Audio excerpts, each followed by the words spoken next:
Hi guys, another day, another set. Today we're in a great mood because we're going over a old bordered foil set, which is Nemesis. I will get us on the way with our top five, which are in the number one spot, Corehaven at $15, Tangle Wire at $14, Catcher at $12, Sky Shroud Poacher at $7, and Submerge at $6. So those are the most expensive cards in the set, meaning that it's actually quite affordable to go for a non-foil set. The foil versions hold a very hefty premium because, as you know, these cards were very hard and difficult to pull. That's the gorgeous and beautiful Binding Angel that was done by Todd Lockwood. I believe a name we have not seen yet. Oh, look at these right away. Into the legends and the expensive cards. These two beautiful old bordered foils are both at $140, but more than their price, they bring a lot of memory, either, the iconic legend that Lynn Sivvy is. She actually used to be around $600, and then and then collapsed back down to $140, which is great, which means that if you want to buy her, you can probably shop around and get her around $100 or $110, which I think is a fairly good price point if you can find. I really just love how the colors pop out and the foils. Look at this little dude, Ether Barrier. Who is Belb? Creatures fade in and out of existence, and it's an unfortunate side effect. The losses are tolerable. Belb. If someone knows who Belb is, and this stunning art by David Martin, let me know who Belb is. Two Pale Moons, yay, and Days. Wow. Days is also one of the most expensive foils, I think around $150, something like that. Yep, $150 for Days. Pale Moon also is up there in the specialty or expensive cards. I said it a few times, but I think I'm going to keep on repeating it a few times more. When you decide, or at least my approach to getting complete sets, is I try to buy all the bulk foils as cheap or as many as I can to get maybe, 30, 40, 50, 70, sometimes even 80% of the set complete for $100 or maybe, under $200. And then you have the remaining 10, 20, 30% of cards that command a hefty premium, but those tend to fluctuate very much. So if you know what you're looking for and you can find a good deal, you'll complete your set sooner than you expect.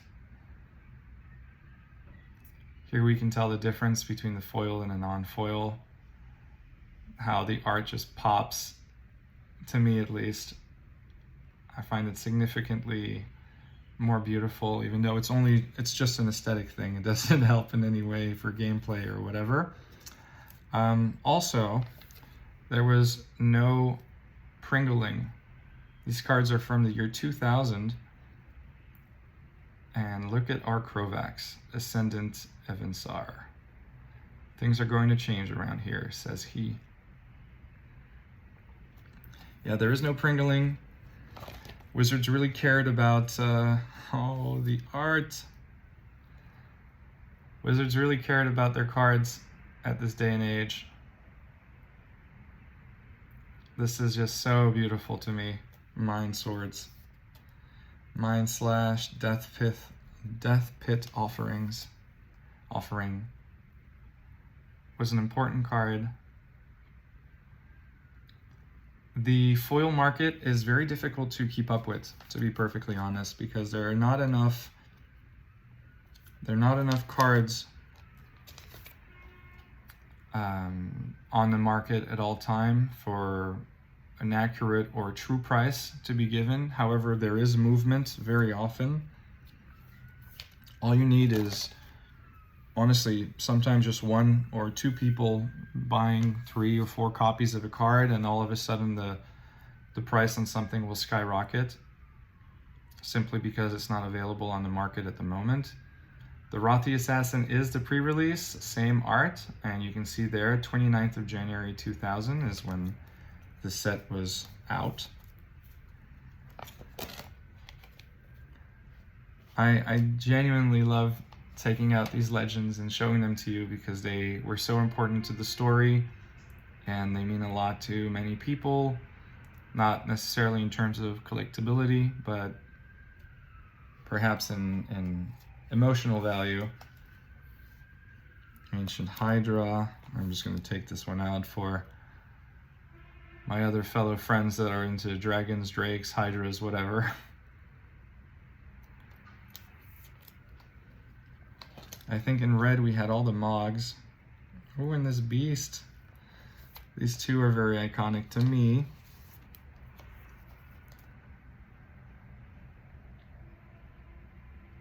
I think I'm starting to find some kind of a format in terms of how to pick sets. You guys give your suggestions.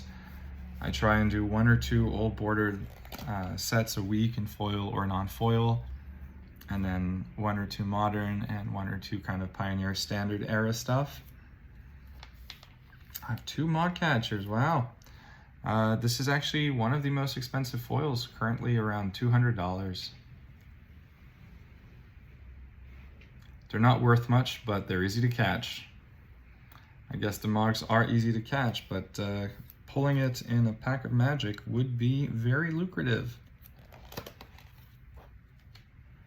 I wonder how much the boxes cost, actually, if you were to buy a sealed box of Nemesis, and you could, if you're lucky, get 1 foil rare.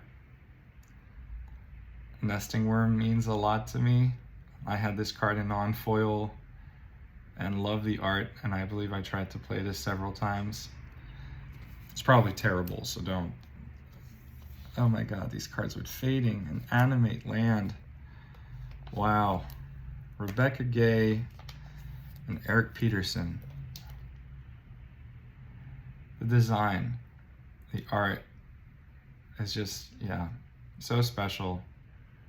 We saw Rebecca Gay do her have a Secret Lair set recently.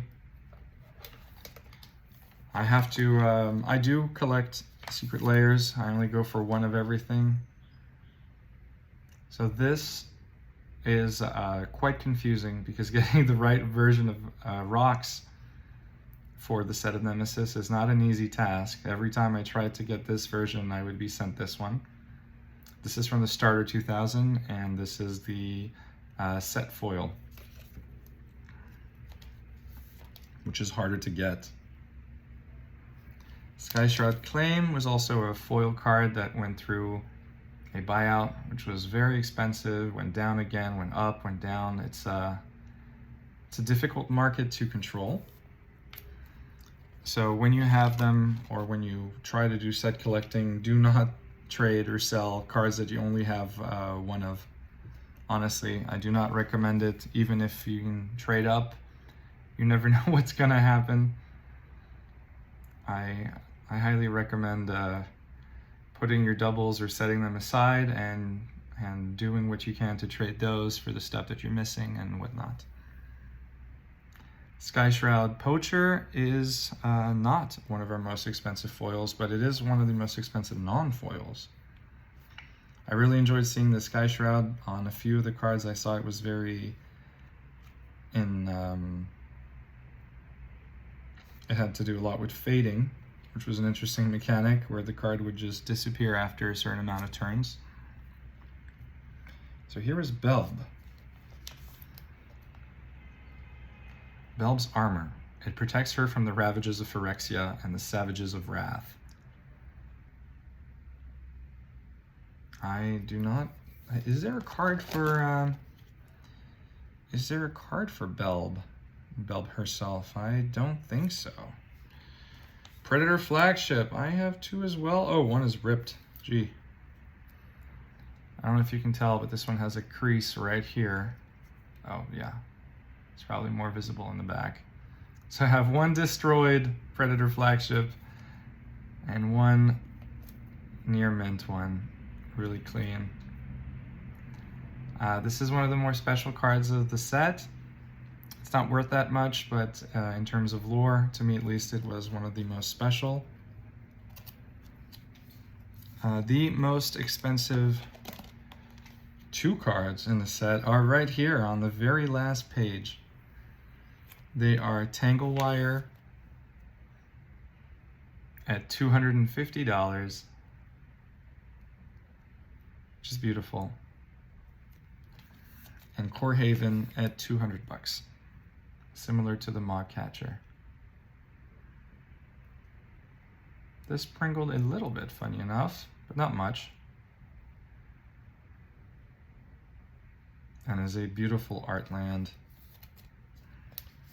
Rat's Edge and Terrain Generator are also Alan Pollack and Ron Spencer. So there we go, quick and painless again. A nice 143 card set that I hope you enjoyed going over and seeing some cards and art that you enjoyed. I've had a lot of people tell me that they find my videos relaxing, so they like to just put it in the background and listen to me talk about nonsense. So there you have it, and I'll see you tomorrow for the next set review. Have a great day, everyone.